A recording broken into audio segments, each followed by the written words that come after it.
තස්ස භගවතෝ අරහතෝ සම්මා සම්බුද්දස්ස නමෝ තස්ස භගවතෝ අරහතෝ සම්මා සම්බුද්දස්ස නමෝ තස්ස භගවතෝ අරහතෝ සම්මා සම්බුද්දස්ස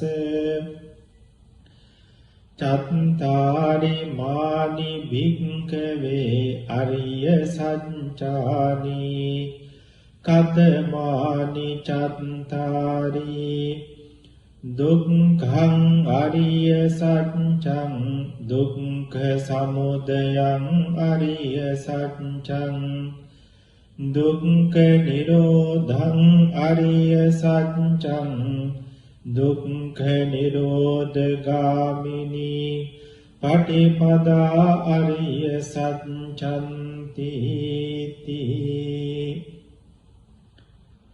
සද්ධාවන්ත කාරුණික බෞද්ධ පින්වත්නි, ඩුබායි ලංකාරාම භාවනා මධ්‍යස්ථානය හා තලවතුගොඩ ශ්‍රී ඥානාරාම භාවනා මධ්‍යස්ථානයන්හි ප්‍රධාන අනුශාසක අපේ අතිපූජනීය මිරහවත්තේ ලොකු ස්වාමීන් වහන්සේගෙන් අවසර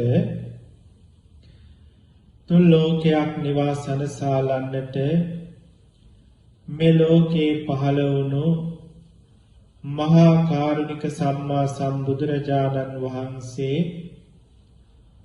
තමන් වහන්සේ අනන්ත සංසාරේ දුක් විඳලා සමතින් සප්පාරමී දහම් අවබෝධ කරගෙන එදා ඇසතු බෝරුක මුල පැන නැගුණු තුදුස්සිරියන් වජිරාසන ආරූඪව වැඳ ඉඳලා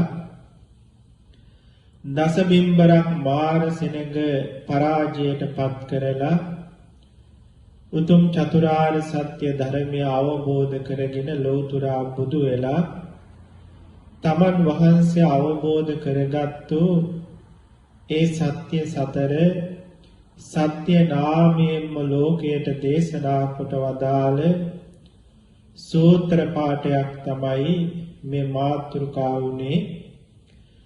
පිළිවෙලින් මේ ආර්ය සත්‍ය ධර්මය විස්තර විවරණ කරමින් මහා සතිපට්ඨාන සූත්‍රයේහි ධම්මානුපස්සනාවේ පස්වෙනුව වදාළ ආනි සත්‍ය සම්මර්ෂණ විදර්ශනා ක්‍රමය සතිපට්ඨාන භාවනාව පාදක කරගෙන දේශනා කරනු ලබන දේශනා මාලාවේ අදත් දේශනාවක් අදත් ධර්ම පරියායක් දහම් කොටසක් අපේ මේ පින්වත් සත්පුරුෂ හැමදෙනාටම දේශනා කරන්නට සූදානම් වෙන්නේ.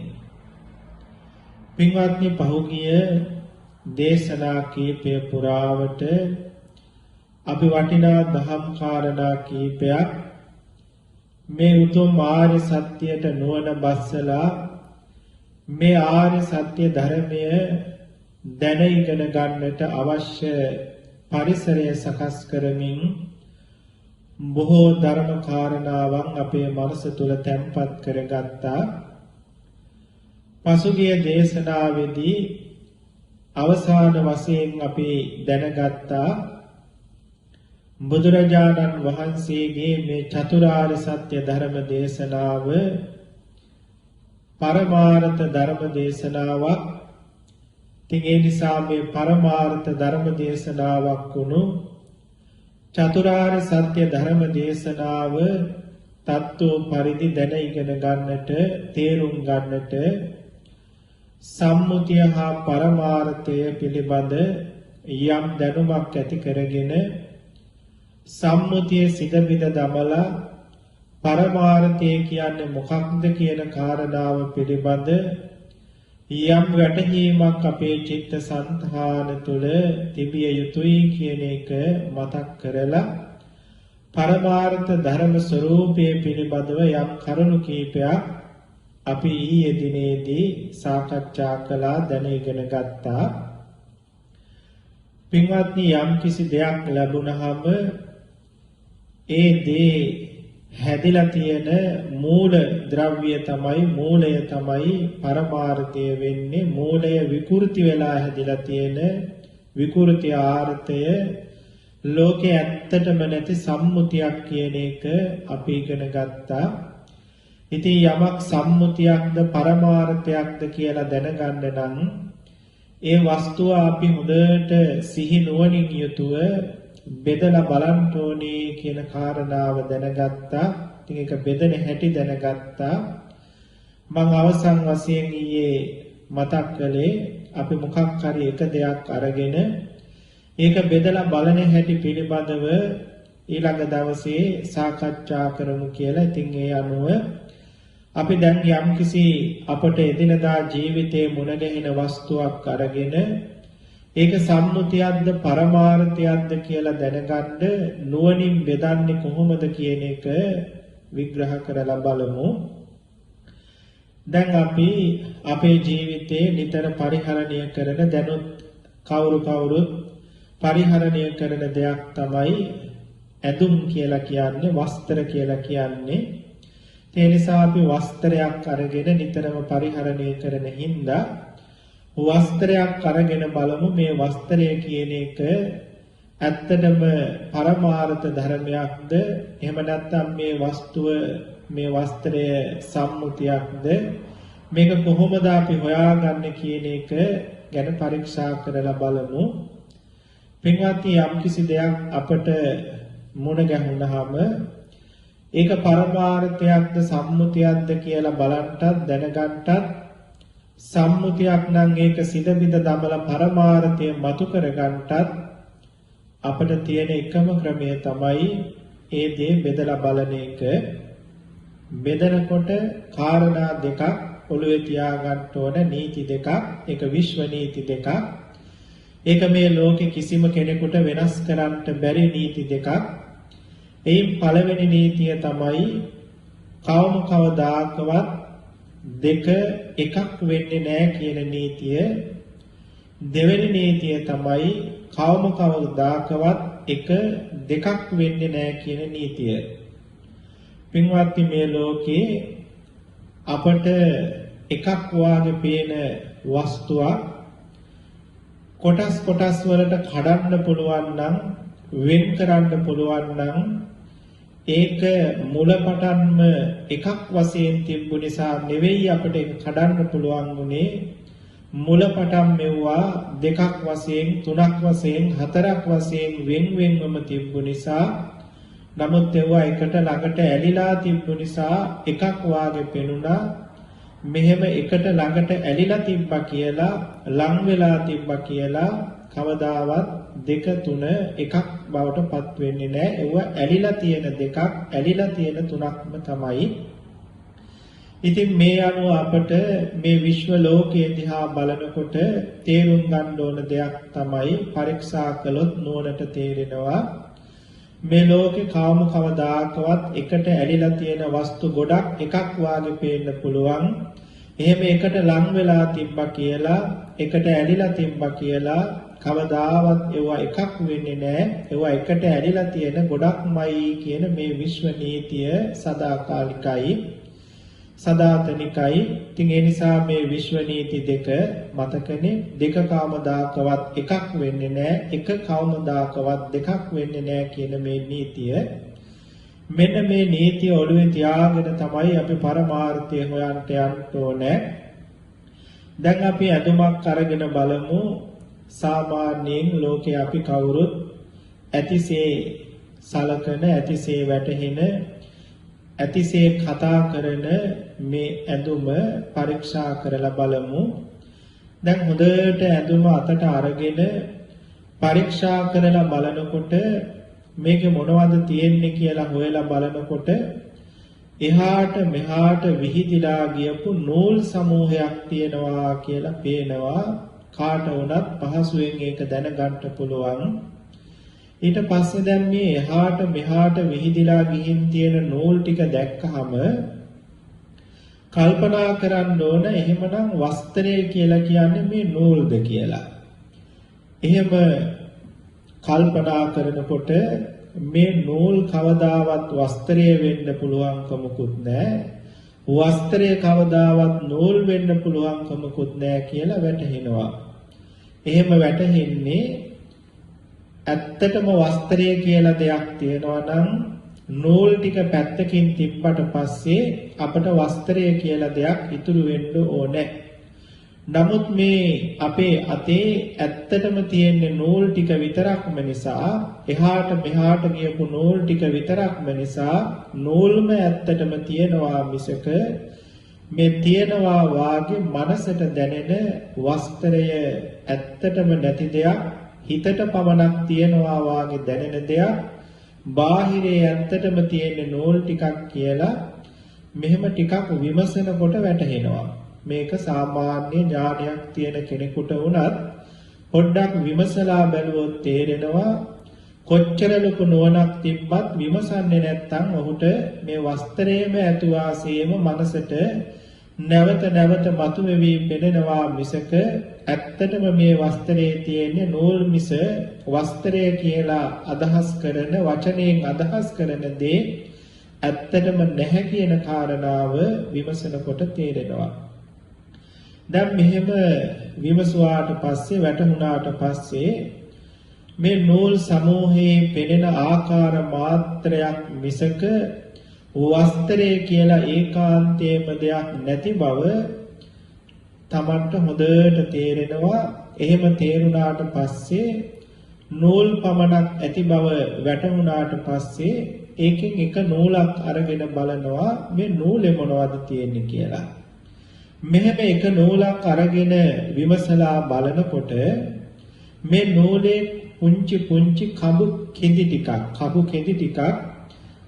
කෙඳි සමූහයක් තියෙනවා කියලා අපට අපහසුයක් නැතුවම තේරුම් ගන්න පුළුවන්.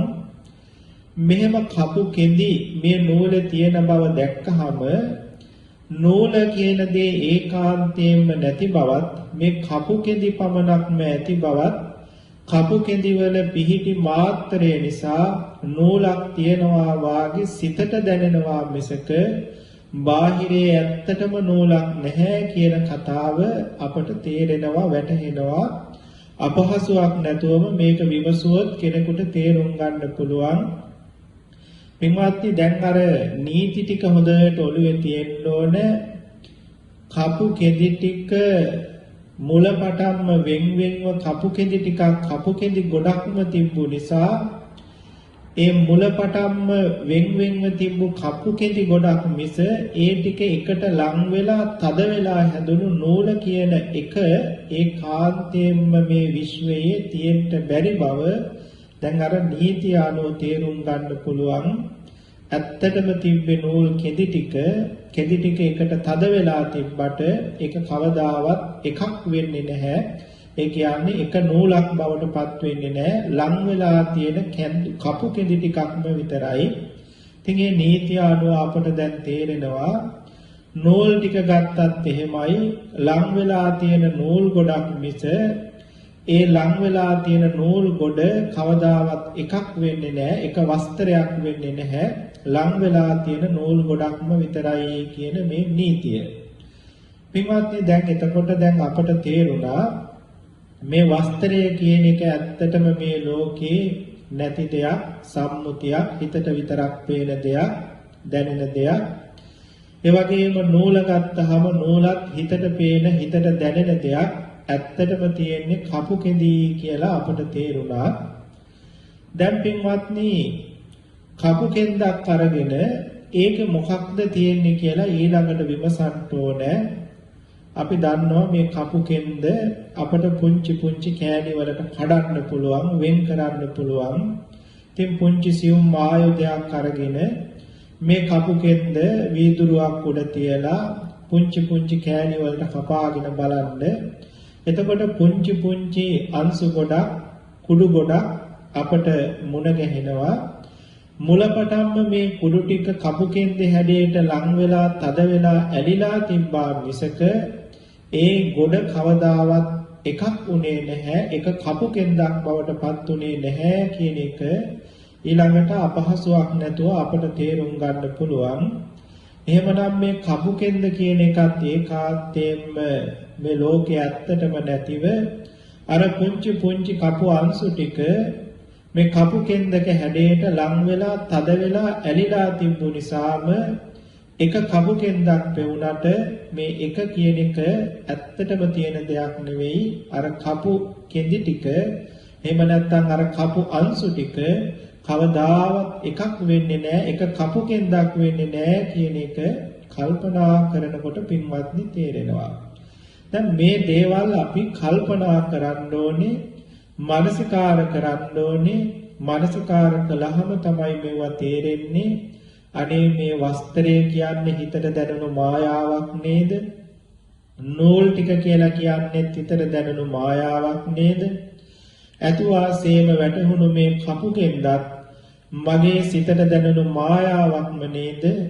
මෙවැනි මායාවකට නේද මම මේ රැවටිලා වස්ත්‍රය කියලා ඇලුනේ ගැටුනේ තණ්හා ආසාවල් ඇති කරගත්තේ. ඒ තණ්හා ආසාවල් මුදුන්පත් කරගන්න දුක් ගත්තේ. ඉතින් මෙවුවා එකින් එක නුවණට තේරෙනකොට පුදුම සන්තෝෂයක් දැනෙනවා. ඒ වගේම තමන් ගැන පුංචි ලැජ්ජාවකුත් ඇති වෙනවා. මම මොනතරම්නම් අඥාන බවකද හිටියේ, මොනතරම් නුවණ නැති බවක, මොනතරම් අවිද්‍යාවක නොදැනීමකද මං හිටියේ.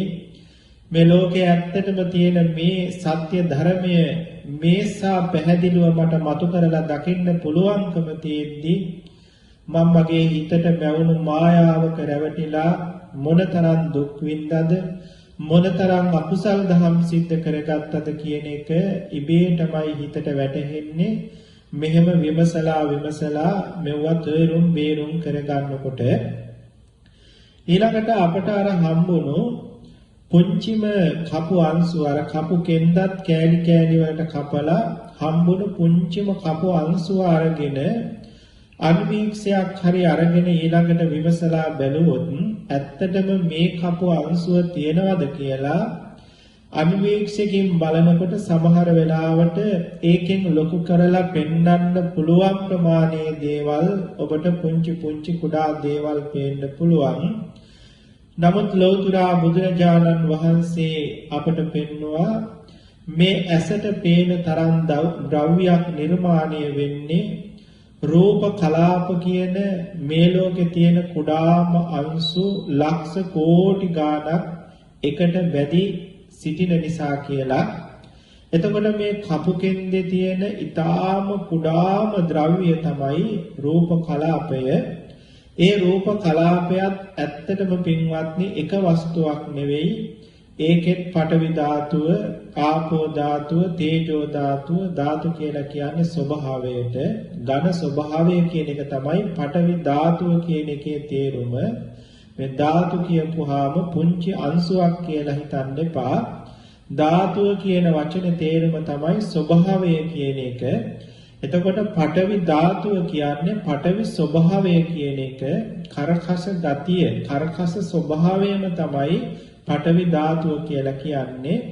ආපෝ ධාතුව, තේජෝ ධාතුව, වායෝ ධාතුව, වර්ණ, ගන්ධ, රස, ඕජා කියන රූප 8ක් තියෙනවා, ස්වභාව 8ක් තියෙනවා. මේ ස්වභාව 8 එකටමයි පහළ වෙන්නේ, එකටමයි නිරුද්ධ වෙන්නේ. ඉතින් මේ ස්වභාව 8 එකට ඔවුනොවුන්ගෙන් වෙන් කරන්න බැරි විදිහට බැඳිලා එකට හේතුන් නිසා පහළ වුණාම ඒකට කියනවා රූප කලාපයක් කියලා. මේ පඨවි ගතිය කවදාවත් වෙන් කරන්න බෑ, තවත් බෙදන්න පුළුවන්කමක් නැහැ. ඝන ගතිය, වැగిරෙන ගතිය, උෂ්ණ ගතිය කියන ඒවා තවත් බෙදන්න පුළුවන්කමක් නැහැ. ඒ නිසා ඒවා නොබදිය හැකි දේවල්, ඒකාන්තයෙන්ම ඇති දේවල්. එතකොට මේ වස්ත්‍රයේ ඇති පරමාර්ථ ධර්මයෝ අන්නේ පඨවි, ආපෝ, තේජෝ, වායෝ, වර්ණ, ගන්ධ, රස, ඕජා කියන මේ ස්වභාව ධර්ම 8 කියලා. මෙහෙම මේ වස්ත්‍රය පරීක්ෂා කරනකොට අවසානෙටම අපට දැනගන්න පුළුවන්කම තියෙනවා. පින්වත්නි, මෙහෙම මේ වස්තුවක් පරීක්ෂා කරන ආකාරය ඉගෙනගෙන මේ වස්තු පරීක්ෂා කරනකොට පරමාර්ථ ධර්ම විශේෂෙහි කිසිදු උගණීමක් නැති කෙනෙකුට මෙහෙම පරීක්ෂා කරලා පරමාර්ථය සොයා ගන්න ටිකක් අමාරුයි. එහෙම ඇති සැටියට සැලකෙන නොයෙක් දේවල් පරමාර්ථ වශයෙන් නැති දේවල් බව හැබැයි සාමාන්‍යයෙන් ටිකක් විමසනකොට ඕන කෙනෙකුට තේරුම් ගන්න පුළුවන්.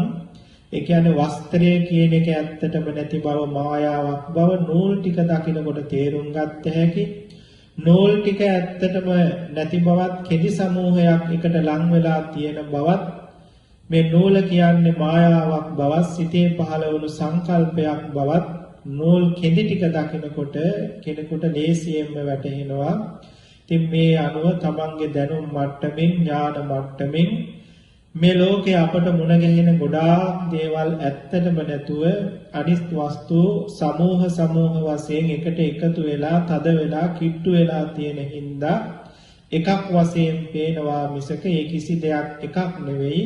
ඒවා ලං වෙලා තියෙන කිට්ටු වෙලා තියෙන වස්තු සමූහයන්මයි කියන මේ බව කෙනෙකුට සාමාන්‍යයෙන් කල්පනා කරනකොට තේරුම් ගන්න පුළුවන්.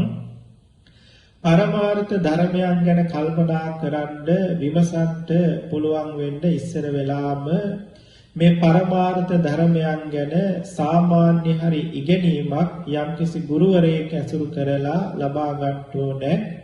පින්වත්නි, එහෙම වුණොත් තමයි මේ පරමාර්ථ ධර්මයන් දක්වාම අපට මුණ ගැහෙන වස්තුවක් විමසන්න පුළුවන්කම ලැබෙන්නේ. ඉතින් ඒ ගැන දැම්ම කලබල වෙන්න දෙයක් නැහැ. අපි අනාගතයේ දවසක ඉස්සරහ දවසක බලමු මේ පරමාර්ථ ධර්මයන් ගැන යම්තම් හරි අපට වැටහෙන විදිහකට දැනගන්න පුළුවන්කමක් ලැබෙයිද කියන කාරණාව. පින්වත්නි, මේ අපාය ගත්තාම ඒ වගේම මනුස්ස ලෝක 4 ගත්තාම දිව්‍ය ලෝක 6 ගත්තාම බ්‍රහ්ම ලෝක ටික ගත්තාම මේ අකනිටා භවතලයේ පටන් භවාග්‍රය දක්වාම තියෙන මේ හැමතැනම තියෙන සවිඥානික අවිඥානික සියල්ලම අරගෙන විමසලා බැලුවොත් ලෝතුරා බුදුරජාණන් වහන්සේ අපට පෙන්වුවා පරමාර්ථ ධර්ම 82ක් විතරක්ම ලැබෙනවා කියලා. ඒ කියන්නේ අර වස්ත්‍රය විමසලා යනකොට අපට හම්බුනේ පඨවි ගතියක්, ආපෝ ගතියක්, තේජෝ ගතියක්, වායෝ ගතියක්, වර්ණයක්, ගන්ධයක්, රසයක් මේ වාගේ 8ක් තියෙනවා කියලානේ හම්බුනේ. ඒ වාගේ මේ දෙවියන් සහිත මරුන් බඹුන් සහිත දිව්‍ය ලෝක, මනුස්ස ලෝක, බ්‍රහ්ම ලෝක සහිත ඉරසඳු ග්‍රහතාරකා මන්දාකිනි සදෘශ්‍ය චක්‍රාවාටයන්ගෙන් හාත්පසින් ගැවසුණු මේ මුළු මහත් විශ්ව ලෝක ධාතුවම හිත ඇති හිත නැති මේ විශ්ව ලෝක ධාතුවම විමසුවොත් එහෙම විමසලා බලන කෙනෙකුට බෙද බෙදා බලන කෙනෙකුට අවසානෙටම හම්බ වෙන්නේ පරමාර්ථ ධර්ම 82යි කියලා බුදුරජාණන් වහන්සේ පෙන්වුවා. ඒ පරමාර්ථ ධර්ම 82 තමයි සිතයි, චෛතසික 52යි, රූප 28යි, නිවනයි කියන මේ පරමාර්ථ ධර්ම 82.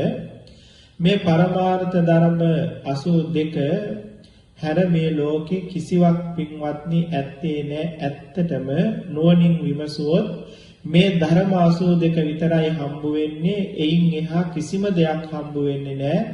මේ ලෝකය කියලා, දෙවියෝ බ්‍රහ්මයෝ කියලා, ඉරසඳු ග්‍රහතාරකා කියලා, මන්දාකිනි කියලා, ඒ වගේම අපේ ඇසට පේන යාන වාහන, ගෙවල් දොරවල්, වතු පිට ඉඩ කඩන්, හර කබාන, ගහ කොළ, ඇල දොළ මේ ඔක්කොම අර වස්ත්‍රය වාගේ විමසනකොට නැති වෙලා යන හිතේම අපේ මැවිලා තියෙන මායා සමූහයක් විතරයි කියන එක.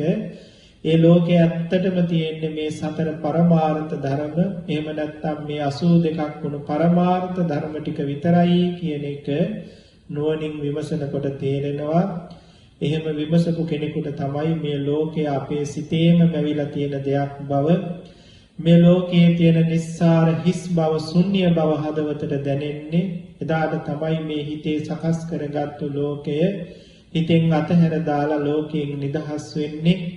ඉතින් එතෙන්ට යන ගමනක තමයි පින්වත්නි අපි හැමදෙනාම මේ යෙදිලා ඉන්නේ. අපිට පුළුවන් හැටියට ලෝතුරා බුදුරජාණන් වහන්සේ වදාලා මේ ලෝකයේ වෙලා තියෙන්නේ නිවන හැර ඉතිරි පරමාර්ථ ධර්ම 81යි කියලා. ඉතින් ඊතුරු පරමාර්ථ ධර්ම 80 තමයි පින්වත්නි ලෝකයේ කියලා අපට හම්බ වෙන්නේ. අපේ හිතේ මේ මැවිලා තියෙන කෙනාගේ හිතේ මැවිලා තියෙන සුන්දර ලස්සන විසිතුරු මේ ලෝකය අපේ සිතේ මැවිලා තියෙන චෛතසික ධර්ම ටිකක් සිත් ටිකක් මායා දර්ශන ටිකක් විඥාන ටිකක් විතරයි කියන එක කවදා හරි විමසුවොත් අපට අවබෝධ වෙනවා. අර වස්ත්‍රය විමසන්න ඉස්සර වෙලා ඒ වස්ත්‍රය ඇත්තටම තියනවා කියලාමනේ අපට දැනුනේ මේ ලෝකේ බාහිරේ. නමුත් ඇත්තටම විමසලා බලනකොට නුවණට දැනුණනේ මේ වස්ත්‍රය කියලා එකක් බාහිරේ තිබ්බේ නෑ. නූල් ටිකක් තිබ්බේ, කෙඳි ටිකක් තිබ්බේ, මේ අංශු ටිකක් තිබ්බේ. ඒ ටික එකට එකතු වෙලා සමූහ වශයෙන් බාහිරේ තිබ්බේ. ඒක දකිනකොට ඒ කෙඳි ටික දකිනකොට නූල් ටික දකිනකොට වස්ත්‍රය කියන එකක් මට මගේ මනසේම වෙලා මේ රූප ඡායාව පෙනුනේ කියන දෙයක් පින්වත්නි අපට අවබෝධ වෙනවා. ඒ වගේම මේ මුළු මහත් ලෝකයේම හිස් අසාරයි මේ ධර්ම 81 විතරමයි මේ ලෝකේ තියෙන්නේ. ඒ ධර්මවත් මොහොතකද නොපැවති ඉපදී බිදි යන ක්‍රියා සමූහයක් හේතුන් නිසා පවතින හේතු නිරෝධයෙන් නිරුද්ධ වෙන හේතු සමූහයක් හේතුඵල සමූහයක් කියන එක කවදා හරි නුවණට දැනෙනවා, නුවණට තේරෙනවා, නුවණට වැටහෙනවා. එදාට තමයි අපට මේ ලෝකය අතහැරෙන්නේ. පින්වත්නි, ඒ නිසා අපි ටික ටික ක්‍රමයෙන් අපේ ඥානය පරිද්දෙන් නුවණ පරිද්දෙන් මේ පරමාර්ථ ධර්ම විශේෂෙහි මේ සත්‍ය ධර්ම විශේෂෙහි මේ ලෝක සත්‍ය ධර්ම විශේෂයට අපේ නුවණ බස්සවා විමසවා බලමු.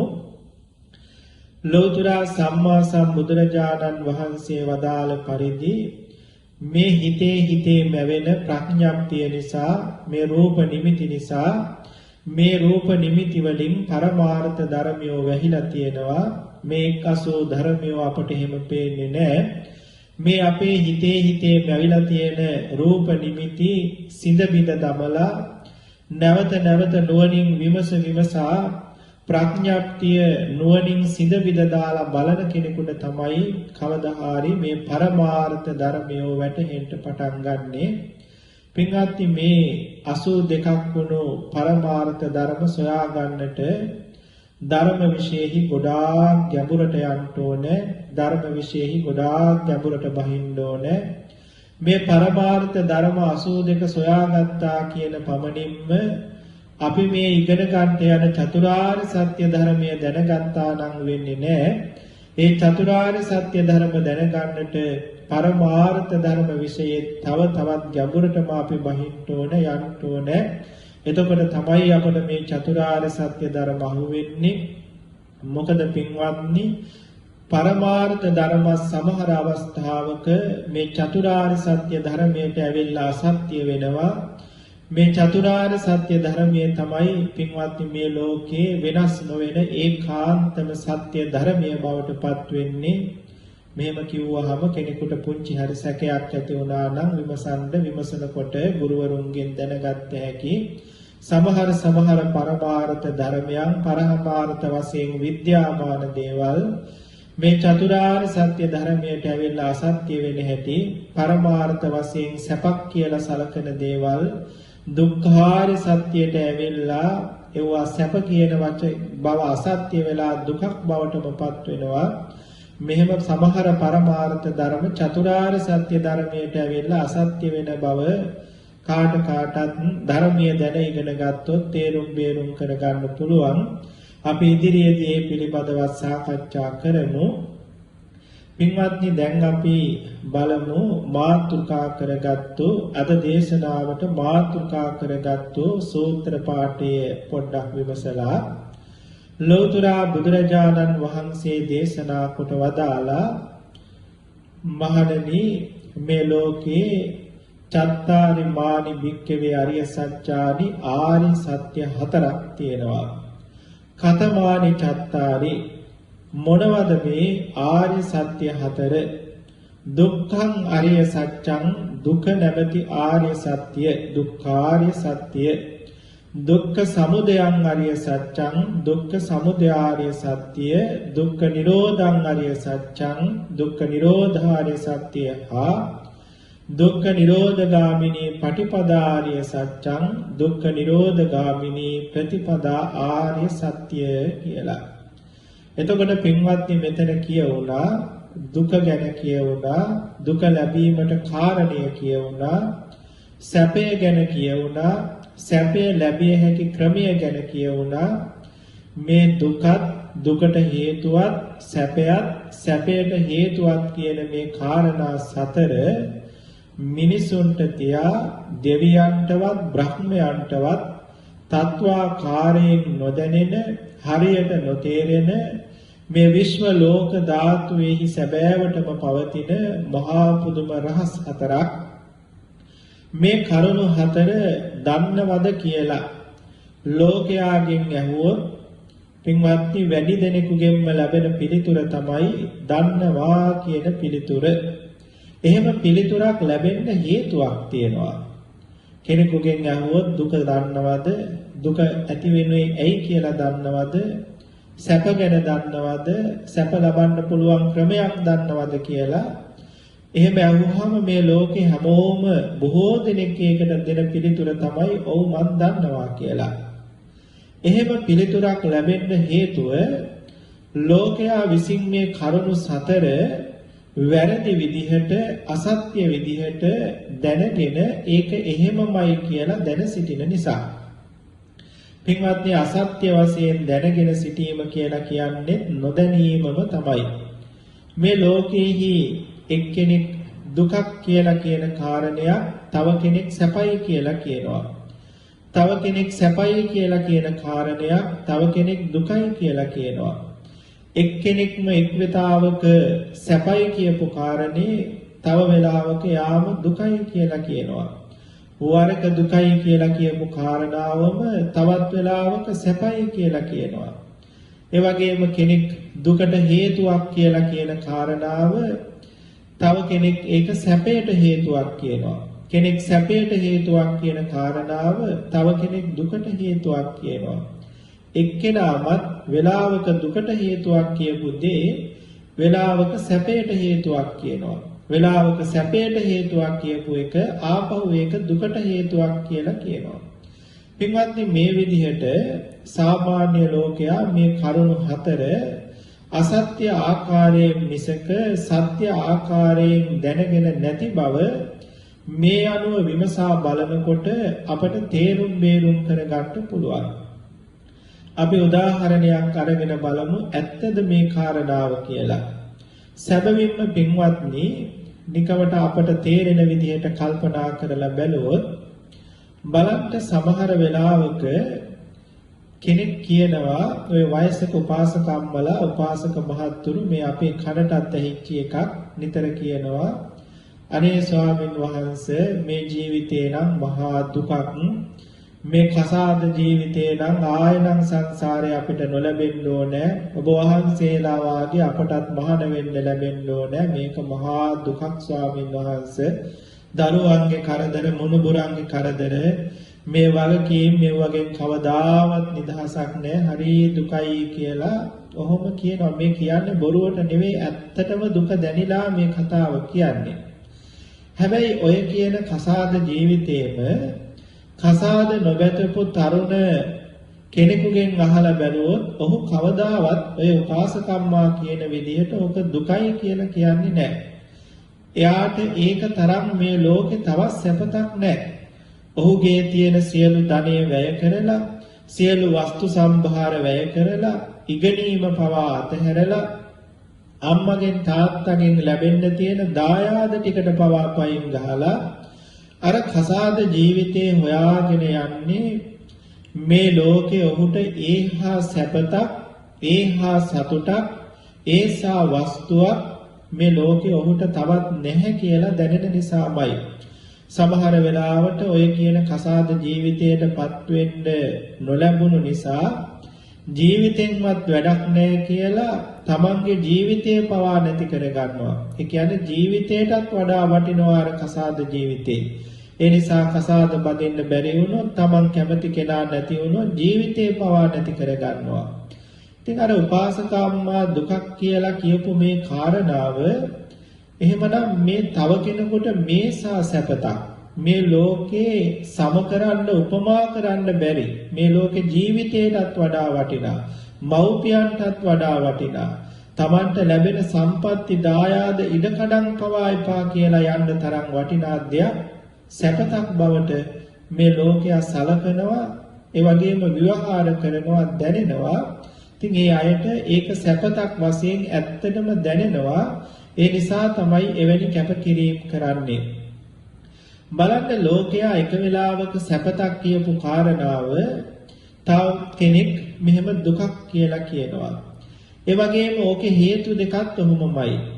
කෙනෙක් කියනවා කසාද බඳින්න බැරුව වයසට ගියපු කෙනෙක් එහෙම නැත්නම් කසාද බඳින්න බැරුව කාල සීමාව ඉක්මවපු කෙනෙක්ගෙන් අහලා බලන්නකෝ. ඔහුට මේ කසාද බැඳීම සැපතට කාරණයක් කසාද නොබැඳ සිටීම දුකට කාරණයක් වශයෙන් තමයි ඔහු කියන්නේ. හැබැයි කසාද බැඳලා අවුරුදු 10ක් විතර ගියපු කෙනෙකුගෙන් අහපුවාම කසාද බැඳීම දුකට හේතුවක් ඔයා වාගේ නොබැඳ තනිකඩව අපට ඉන්න තිබ්බනම් හොඳට සතුටෙන් කැමති දේවල් කරලා හොඳට විනෝදෙන් ඉන්න තිබ්බා පුදුම නිදහසක් තියෙන්නේ කියලා අර නොබැඳ සිටීම සැපයට කරුණක් කියනවා. බලන්න පින්වත්නි මේ ලෝකේ එක්කෙනෙක් සැපයට කරුණක් කියන එක එක්කෙනෙක් දුකට කරුණක් කියනවා.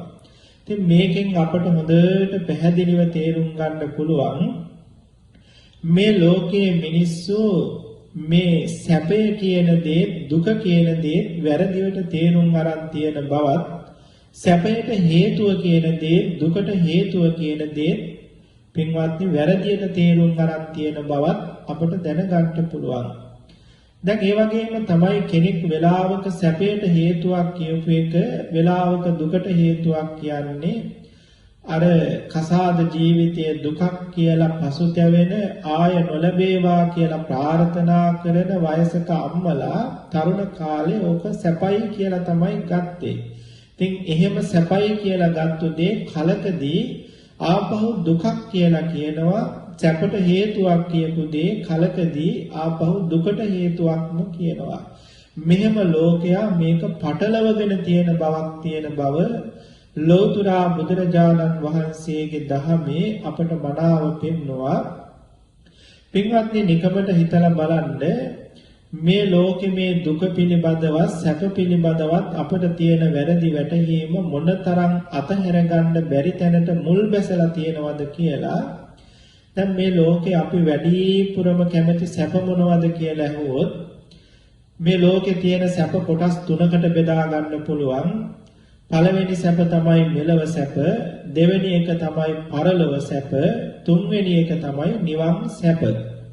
මේ සැප තුනෙන් වැඩිපුරම කැමති මොකක්ද කියලා අද මේ බණ අහන ඔය පින්වතුන් ඇතුළු මේ ලෝකේ හැමෝගෙම ඇහුවොත් පින්වත්නි හදවතින්ම කියන්න බෑ කිසිම කෙනෙකුට නිවන් සැපයට තමයි කැමති කියලා. මොකද එහෙම බවක් හදවතේ නැති නිසා. මේ ලෝකේ මිනිස්සු වැඩිපුරම කැමති වැඩිපුරම හොඳයි වැඩිපුරම ශ්‍රේෂ්ඨයි කියලා අදහන්නේ මෙලව සැප. දෙවනුවට ශ්‍රේෂ්ඨයි හොඳයි කියලා අදහන්නේ පරලොව සැප. තුන්වෙනුවට තමයි පින්වත්නි නිවන් සැප හොඳයි ශ්‍රේෂ්ඨයි කියලා කාගෙත් කෙනාගේ හිතට දැනිලා තියෙන්නේ. මේක තමයි ඇත්ත. කටින් මොනවා කිව්වත් දැන් මේ බණ අහන උපාසක උපාසිකාවන්ගෙන් උනත් ඇහුවොත් කියන්නේ නිවන් සැපට තමයි මං වැඩිපුරම කැමති කියලා කටින් එහෙම කිව්වට දිවෙන් එහෙම කිව්වට ඒ වැඩිපුරම කැමති සැපය ලබන්න නම් වැඩිපුරම ඒකට උත්සාහවත් වෙන්න එපයි. ඉතින් එහෙම බවක් පේන්නේ නැහැනේ. ඒ නිසා හදවතේ එහෙම බවක් නැහැ. ඒක තමයි පින්වත්නි ඇත්ත. දැන් බලන්න ඔබ හොඳටම දන්නවා නම් හොඳටම තේරෙනවා නම් මේ ලෝකේ නිවන් සැප තමයි ශ්‍රේෂ්ඨම සැප කියලා. එහෙනම් ඔබේ දරුවන්ට ඔබ කැමති ශ්‍රේෂ්ඨම දේ දෙන්නනේ. හොඳම දේ දෙන්නනේ. සැපවත්ම දේ දෙන්න නෙවෙයිද දරුවන්ට කැමති මව්පියවරු. එහෙමනේ මව්පියන්ගේ හදවත. නමුත් පින්වත්නි කිසිම අම්මා කෙනෙක් තාත්තා කෙනෙක් තමන්ගේ දරුවට ඔය ශ්‍රේෂ්ඨම හොඳම නිවන දෙන්න කැමති වෙනවද? නෑනේ. කිසිම කෙනෙක් කැමති නෑනේ. ඒ හැම දෙනාම දරුවන්ට දෙන්න උත්සාහවත් වෙන්නේ ඉස්සර වෙලා මෙලව සැප. තමන් හොඳයි සැපයි ලබා ගන්න ඕනේ කියලා ශ්‍රේෂ්ඨ කොට පළවෙනි තැන දීලා තියෙන මෙලව සැප තමයි තමන්ගේ සෙනෙහවන්ත දරුවන්ට දෙන්න මව්පියවරු උත්සාහවත් වෙන්නේ. ඊළඟට තමයි දරුවෝ ගුණධම් වලට පුරුදු පුහුණු කරලා පරලොව සැප ලබන්න උගන්වන්නේ. ඉතින් ඊට පස්සේ තමයි දරුවෝ ඔය පහු කාලෙක දරුවෝම හිතිලා ඉතින් බණ භාවනා කරලා නිවන් සැප හොයන්න යෙදුනොත් මිසක අර මව්පියවරු කවදාවත් බොහෝ දෙනෙක් ඒ පිණිස දරුවෝ උත්සාහවත් කරන්නේ නැන්නේ. ඉතින් ඒකෙන් අපට හොඳට පැහැදිලි අපිම රැවටිලා හිටියත් අපේ හදවතේ වැඩිපුරම හොඳයි ශ්‍රේෂ්ඨයි ලෝකේ හොඳම සැපයි කියන තැනක අරගෙන තියෙන්නේ මෙලව සැප. ඊළඟට පරලොව සැප තුන්වෙනි තැනට තමයි මේ නිවන් සැප දාලා තියෙන්නේ. මේ අවුල අපි හැමෝගෙම හිත ඇතුලේ තියෙනවා. ඒක තමයි පින්වත්නි ඇත්ත. හදවතින් විමසලා බැලුවොත් ඇත්ත ඒකයි. ඒකයි කිසිම අම්මා කෙනෙක් තාත්තා කෙනෙක් මේ ලෝකයේ තියෙන කසාත ජීවිතයේ දුකයි රැකී ආරක්ෂා කරන එක දුකයි. ඒ හැමතැනම දුකයි. ඒ හැමතැනම ස්ථීර ශ්‍රේෂ්ඨ සැපතක් නැහැ. ඒ නිසා මගේ පුතේ ඔබට මං මේ ලෝකේ තියෙන ශ්‍රේෂ්ඨම සැපත දෙනවට තමයි ලබනවට තමයි කැමති. ඒ නිසා පුතේ ඔබ ගිහිල්ලා බුද්ධ ශාසනයේ සිල්වත් ගුණවත් උතුමන් වහන්සේලා ඉන්න සීලාසනයක තැනක මහාන වෙලා බණ භාවනා කරලා මේ නිවන් සැප හොයා ගනින් කියලා හීනකින්වත් අම්මා තාත්තා කෙනෙක් දරුවෙකුට කියන්නේ කලාතුරකින් කිව්වොත් මිසක දරුවෙක් අම්මා තාත්තා අඩවමින් සංසාරේ පින් තියෙන කෙනෙක් අම්මා තාත්තා එපා කියද්දි ගිහිල්ලා මහාන වෙලා නිවන් සැප හොයාගත්තොත් මිසක පින්වත්නි ඒ පිළිබඳ කවුරුවත් එහෙම කටයුතු කරන්නේ නැහැ.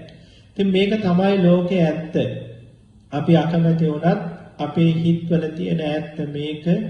ඉතින් ඒ නිසා පින්වත්නි මේ ලෝකේ ජීවත් වෙන අපි මේ දුක පිළිබඳව තියෙන්නේ ලොකු වැරදි වැටහීමක්. ඒ වගේම සැප පිළිබඳ තියෙන්නේ ලෝකේ ලොකු වැරදි වැටහීමක්. දුක් ලබන හේතුව පිළිබඳවත් සැප ලබන හේතුව පිළිබඳවත් මේ ලෝකේ මිනිස්සු ගාව තියෙන ලොකු වැරදි වැටහීමක්.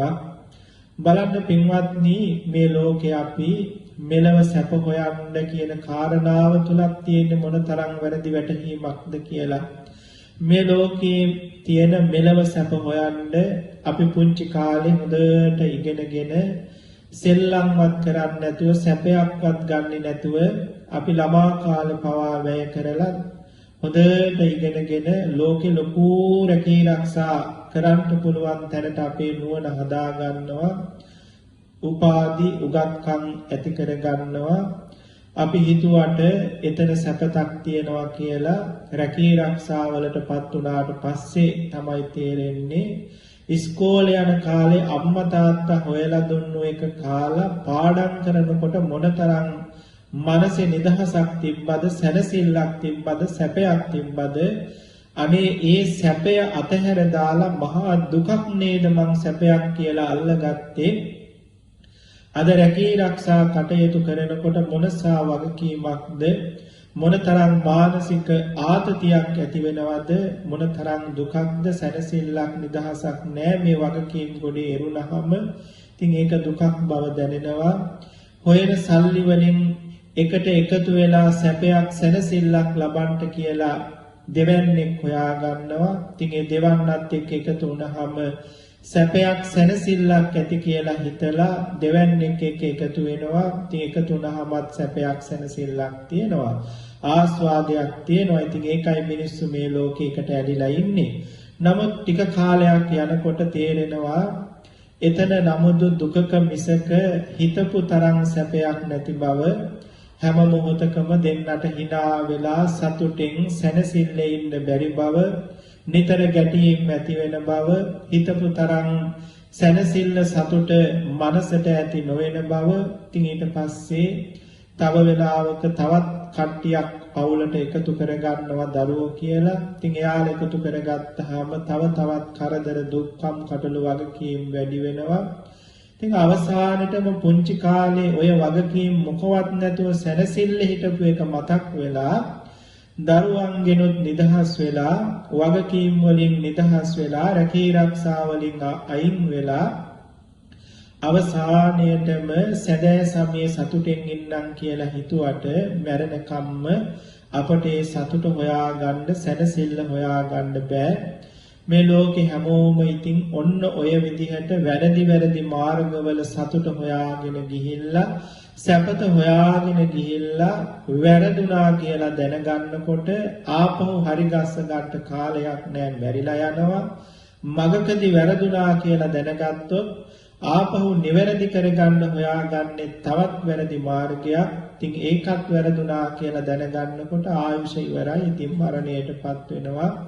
ඒ නිසා පින්වත්නි මේ ලෝකේ ඉන්න සත්වයන්ට නියම සැපතවත් නියම සැපතට ලබන මාර්ගයවත් ඇත්තම දුකවත් ඒ දුක ඇති වෙන හේතුවවත් නොතේරි අවිද්‍යාවෙන් මුලා වෙලා තෘෂ්ණාවෙන් වහල් වෙලා නොනවතින සංසාර ගමනක යන බව තථාගත සම්මා සම්බුදුරජාණන් වහන්සේ අපට පෙන්වා දුන්නා. ඒ නිසා තමයි අපට ලෝතුරා බුදුරජාණන් වහන්සේ පෙන්වා දුන්නු මෙන්න මේ කරුණු ටික බුදුරජාණන් වහන්සේ මතක් කරලා දුන්නු මේ කරුණු ටිකේ ලොකු වැදගත්කමක් තියෙන්නේ. මේ චතුරාර්ය සත්‍ය ධර්මය හරියට දැනගන්න නම් පින්වත්නි කාරණාවක් අපි ගාව තියෙන්න ඕනේ. මොකක්ද ඒ කාරණාව? යම් කිසි දෙයක් අපි දන්නවා කියන තැනක හිටියොත් අපට ඒ දේ නැවත වතාවක් ඉගෙන ගන්න කිසිම අවශ්‍යතාවයක් ඇති වෙන්නේ නැහැ. යම් කිසි දෙයක් පිළිබඳ කුතුහලයක් ඇති වුණොත්, සැකයක් ඇති වුණොත්, මගේ දැනුමේ මොකක් හරි වරදක් තියෙනවා කියලා තේරුණොත් තමයි ඒක ආපහු ඉගෙන ගන්න, විමසන්න, නිවැරදි කරගන්න උත්සාහය සිත පහළ වෙන්නේ. ඉතින් ඔබ හැමදෙනාම දැනගන්න ඕනේ මේ ලෝකේ අපි දුකයි කියලා හිතාගෙන ඉන්න කාරණා ටික ඇත්තටම දුකයිද? මේ දුක ඇති වෙන්නට හේතු කියලා අපි හිතාගෙන ඉන්න දේවල් ඇත්තටම දුක ඇති වෙන හේතුද? දැන් සාමාන්‍යයෙන් අපි ඉඳගෙන ඉන්නකොට කකුල් රිදෙනකොට මේ දුක ඇති වෙන්නේ ඉඳගෙන ඉන්න නිසා කියන හේතුවක් නේ අපට දැනෙන්නේ. ඉතින් ඒ නිසා මේ හේතුවට පිළියමක් වශයෙන් අපි හිතනවා සැපත තමයි හිටගෙන ඉන්න එක. හිටගත්තොත් සැපත ලබන්න පුළුවන් හිට ගැනීම සැපත ලබන හේතුව කියලා හිත ගන්නවා. නමුත් පස්සේ තමයි තේරෙන්නේ ටික වෙලාවක් හිටගෙන ඉන්නකොට මේ හිත ගන්නවා කියන කාරණය සැපත ලබන්න හේතුවක් නෙවෙයි, අර දුකමටම ගහපු මුක්කුවක් විතරයි. මේකත් ආපහු දුකයි කියලා. ඒ වගේම තමයි පින්වත්නි තමන්ගේ බිරිඳ නිසා දුක් විඳින ස්වාමි පුරුෂයෙක් හිතනවා මේ බිරිඳගෙන් නිදහස් වුණොත්, මෙයා දික්කසාද කළොත් මට සැපතේ ඉන්න පුළුවන් වෙයි කියලා. දැන් එයා හිතුවේ මේ බිරිඳ කියන්නේ දුකක්, ඒ වගේම බිරිඳගෙන් නිදහස් වීමේ මාර්ගයව දික්කසාද කිරීමේ මාර්ගය තමයි සැපේ ලබන්න තියෙන මාර්ගය කියලා. පින්වත්නි ඉතින් බිරිඳ අයින් කළාට පස්සේ තමයි ටික දවසක් යනකොට තනිකම දුකයි කියලා හිතිලා ඊට වැඩිය හොඳ බිරිඳක් ආපහු සරණ පාවා ගත්තොත් හොඳයි කියලා මේ නූල් බෝලේ පැටලුණා වාගේ මේ දුක සැප දෙක මැද්දේ, දුක සැප ලබන හේතුව මැද්දේ මේ මිනිස්සු පැටලිලා අසරණ වෙලා ඇතුළත් අවුල් වෙලා පිටතත් අවුල් වෙලා අවුලෙන් අවුලටපත් වෙලා ඉන්න වෙලාවක තමයි මේ දෙවියන් සහිත ලෝකයේ ලෝතුරා සම්මා සම්බුදුවරු පහළ වෙලා මේ මිනිස්සුන්ගේ මේ අවුල ලෙහලා ඇත්තටම සැප මොකක්ද, ඇත්තටම සැප ලබන මාර්ගය මොකක්ද, ඇත්තටම දුක මොකක්ද, ඒ දුක ඇති වෙන හේතුව මොකක්ද කියලා සිංහනාද පවත්වමින් මේ ලෝකෙට දේශනා කරන්නේ තථාගත සම්මා සම්බුදුරජාණන් වහන්සේලා. මෙන්න මේ කාරණාව තත්ත්ව පරිද්දෙන් අවබෝධ කරගෙන මේ ලෝකයට දේශනා කළාම තම තමා දැනගෙන ඉන්න දේ වැරදි කියලා නුවණ පහළ වෙන සූවිසි අසංකේය ගණනක් සත්වයෝ බුදුරජාණන් වහන්සේ පෙන්වා දෙන දුක්ඛ සමුදයත් නිරෝධයත් මග්ගයත් කියන මේ ධර්ම හතර අවබෝධ කරගෙන සසරින් ගැලවෙනවා දුකෙන් නිදහස් වෙනවා.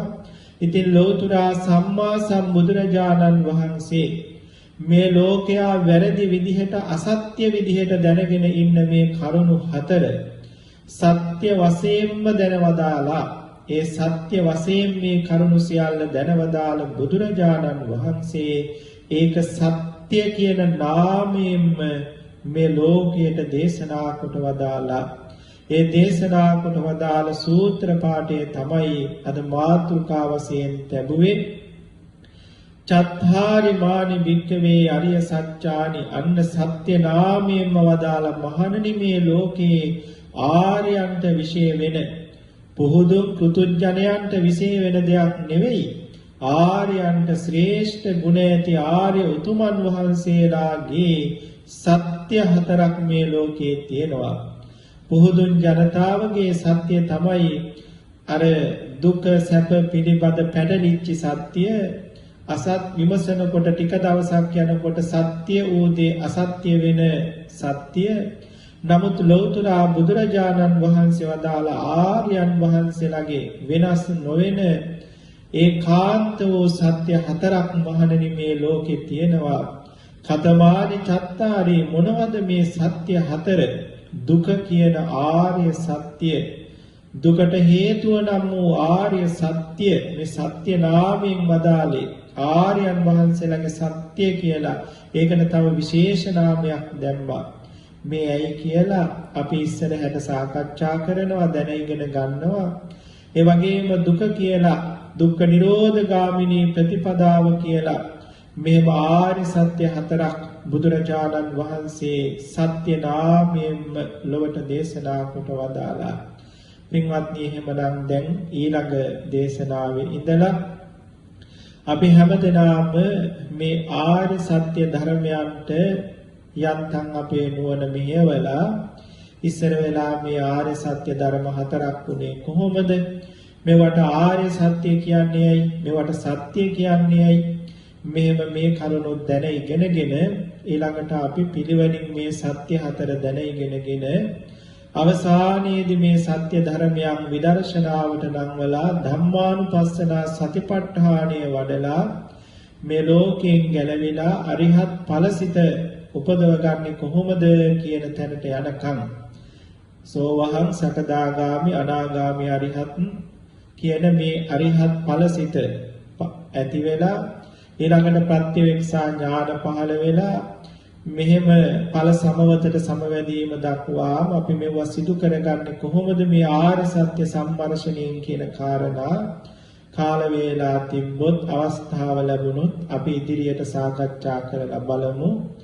පින්වත්නි එහෙමනම් අද දවසේ මේ පින්වත් හැමදෙනාම ලෝතුරා සම්මා සම්බුදුවරු ලෝකෙට දේශනා කරන වටිනා සත්‍ය හතරක් දැන ඉගෙන ගන්න උත්සාහය කැපකිරීම වීරිය යොදලා වටිනා මහා ධර්ම සාගරයකට ප්‍රවේශයක් අරගෙන මහත් කුසල් සම්භාරයක් හදවත්වල උපදව ගත්තා. පින්වත්නි සෝවහං සකදාගාමි අනාගාමි අරිහත් කියන මේ මාර්ගඵල සිත් දක්වාම එයින් මෙහා තියෙනා ඔක්කොම කුසල් ධර්ම තින් පහළ වෙන හැම භාවනාවක් කළත් කුසලයක් කළත් මොනවා කළත් අපට පහළ වෙන්නේ කුසල් සිතුවිලි. ඒ කුසල් සිතුවිලි හැම එකක්ම අපි නිවන් අරමුණු කරගෙන සිදු කරගත්තොත් ඒ හැම එකක්ම ඒ තරාතිරමින් පාරමිතා දහම් වෙනවා. පාරමිතා කියන්නේ පරතර යන්න උපකාර වෙන ධර්මතා වෙනවා. පරතර කියන්නේ නිර්වාණයට. ඉන්නේ සංසාර සාගරයේ සංසාර සාගරය තරණය කරලා පරතරයන්ට උපකාර වෙන පාරමී දහම් බවට පත් වෙනවා.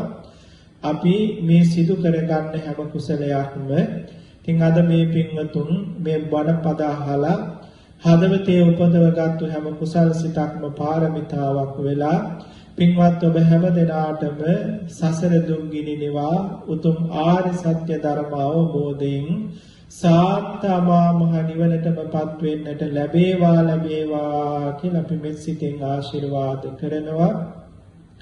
අද දවසේ අපි සිද්ධ කරගත්තු මේ උතුම් කුසල් ධර්මයන්ගේ ආනුභාවය අපේ අතිපූජනීය මිරහවත්තේ නායක මාහිමිපාණන් වහන්සේට කාන්තෙන් අනුමෝදන් වෙලා උන්වහන්සේ නිසා මේ දුබායි ලංකාරාම භාවනා මධ්‍යස්ථානය අපේ සත්පුරුෂ මණ්ඩලය එකතු වෙලා ආරම්භ කරලා තින් මේ ලැබපු උතුම් සද්ධර්ම සැනසෙල්ල අපට ලැබුණේ නිසා ඉතින් උන්වහන්සේට උතුම් පින් හැම එකක්ම අනුමෝදන් වේවා. උන්වහන්සේගේ සසුන් ගුණ පිළිවෙත් මුදුන්පත් කරගෙන පැතුම් බෝධියකින් සාන්ත අමා මහ නිවන් පුරම වඩින්නට ස්වාමින් වහන්සේට මේ පින් එකාකාරයෙන්ම උපකාර වේවා කියලා අපි පින් අනුමෝදන් කරනවා. සියලු කල්යාණ මිත්‍ර ගුණ ඇති උතුමන් වහන්සේලාටත් මේ පින් සසුන් කෙත බබළුවා නිවන් පුර වඩින්නට පාරමිතා වේවා. ඒ වගේම අද මේ උතුම් දහම් දේශනාව ශ්‍රවණය කළ අපේ පින්වත් සත්පුරුෂ මව්පිය දූ දරුවෝ ඔබ හැම දෙනාටම අද හෝ පසු කාලෙක හෝ මේ ධර්මයේ ශ්‍රවණය කරන සත්පුරුෂ ලොකු කුඩා හැම දෙනාටම අපේ මේ භාවනා මධ්‍යස්ථානයේ සභාපතිතුමන් ඇතුළු දායක මණ්ඩලයේ ලොකු කුඩා හැම දෙනාටම සිව්පස දායක කාර්යකාදී හැම දෙනාටම මේ සාරාණීය මහා කුසලයේ කාන්තෙන් අනුමෝදන් වේවා. හැම දිනාටම සාන්ත අමා මහ නිවන් සැනසෙල්ල දක්වාම මේ බුදු පෙරහැරේ අත නොහැරම පෙළහැදිලා යා ගන්නට ලැබේවා කියලා අපි ආශිර්වාද කරනවා. ඒ වගේම විශේෂයෙන්ම අපේ මාතෘ භූමියේ මේ දවස්වල ශීඝ්‍රයෙන් පැතිරලා යන මේ කොරෝනා වදුර වසංගතය ඉක්මනටම දුර වෙලා මාතෘ භූමියත් ජනතාවත් ආරක්ෂා වේවා කියලා අපි මෛත්‍රී කරමු. ඒ වගේම අපි රැකී ආරක්ෂා කරගින් ජීවත් වෙන මේ දේශයේ මේ ඩුබායි දේශයේ ඇතුළු මේ දේශයේ වාසය කරන සියලු ජාතීන්ට අයිති හැම දෙනාටමත් මේ දේශයටත් මේ කොරෝනා වසංගත ඉක්මනින් දුර වෙලා අපිටත් සුපුරුදු පරිදි රැකී ආරක්ෂා කටයුතු සිදු කරගෙන දරුවන්ට සැනසෙල්ල අධ්‍යාපන කටයුතු සිදු කරගෙන මේ දේශයේ අපට කාලය ගත කරන්නත් නැවතත් මේ උතුම් පින්බිම වෙත සුපුරුදු විදිහට ඇවිල්ලා සිල් සමාදන් වෙලා බණ භාවනා සිදු කරලා ගුණධම් පුරාගෙන ඒ උතුම් පින්කම් පෙරහැරේ නිරත වන්නට ඉක්මනටම අවස්ථාව සැලසේවා. මේ රෝගී බිය ඉක්මනින් දුර වේවා කියලා අපි මෛත්‍රී කරමු. ඒ වගේම මුළු මහත් ලෝකයටමත් මේ රෝග ව්‍යසනයෙන් ඉක්මනටම අත මිදෙන්න ලැබේවා. මුළු ලෝකයටම සැනසෙල්ලක්ම වේවා කියලා අපි මෛත්‍රී කරමු. මේ උතුම් පරම ගම්බීර ආර්ය සත්‍ය දේශනාව සිය කැමැත්තෙන්ම ශ්‍රවණය කරන අහස පුරා වැඩ ඉන්න දිව්‍ය රාජ මණ්ඩලයටත් මේ උතුම් පින් ඒකාන්තයෙන් අනුමෝදන් වේවා. අකනිටා බඹතලයේ පටන් භවාග්‍රය දක්වා ලෝවැසි ජනතාවටත් මේ පින් අනුමෝදන් වේවා. මේ උතුම් කුසල් ධර්මයන්ගේ අනුහසින් පැතු පැතූ අදිතම බෝධියකින් අමා නිවන් සැනසෙල්ලටම යට මේ දුකෙන් අත මිදෙන්න මේ ආර්ය සත්‍ය ධර්ම ඉක්මනින්ම අවබෝධ කරගන්න මුළු මහත් ලෝකයටම ශක්තිය බලය වාසනාව සැලසේවා කියලා අපි මෛත්‍රී කරමු. දැන් පින්වත්නි අපි රැස් කරගත්තු කුසලය අහස පුරා වැඩ ඉන්න දෙවියන්ටත් ලෝවැසි ජනතාවටත් මෙසිතින් ගාථා කියලා අනුමෝදන් කරමු. ඉදම්මේ ඥාතිනං හෝතු සුඛිතා හොන්තු ඥාතයෝ. ඉදම්මේ ඥාතිනං හෝතු සුඛිතා හොන්තු ඥාතයෝ. ඉදම්මේ ඥාතිනං හෝතු සුඛිතා හොන්තු ඥාතයෝ. ආකාසට්ඨා ච බුම්මණ්ඨා දේවානාගා මහින්దికා පුඤ්ඤම් තං අනුමෝදිත්වා චිරන් රක්ඛන්තු ශාසනං චිරන් රක්ඛන්තු දේශනං චිරන් රක්ඛන්තු ත්වං සදාති.